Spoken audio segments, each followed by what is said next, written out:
መቼም ሀገራችን ኢትዮጵያ በብዙ ነገር ትታወቃለች ከምትታወቅባቸው መልካም ነገሮች አንዱ ደግሞ አትሌቲክሱ ወይንም ሩጫው ነው ሩጫውን ደግሞ ስናስታውስ ኃይሌ ገብረስላሴ ያለ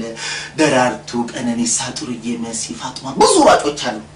እነዚህን ደግሞ ያፈራው ማን ነው የመንግስቴው ጀግናችን አበበ ቢቂላ ነው አበበ ቢቂላን ደግሞ ስናስታውሰው ሮም ላይ በባዶ እግሩ አሸነፈ ነው እናም የኛ ጋዜጠኞች ስለዚህ ጀግና ሁሌ አውርተውም አይጠቡ አበበ ቢቂላ ሮም ላይ በባዶ እግሩ አሸነፈ ነው በባዶ እግሩ አሸነፈ ነው ይሄንን የሰማ አንድ የኤርትራ ጋዜጠኛ ቅጥል ትክን ብሏል ሁሌ ሬዲዮ ሲከፍት አበበ አትሌቱ በባዶ እግሩ ሮም ላይ አሸነፈ የሚለው ዜና ምድር አርጎታል አበበ በባዶ እግሩ አሸነፈ ነው ቅጥል ብሏል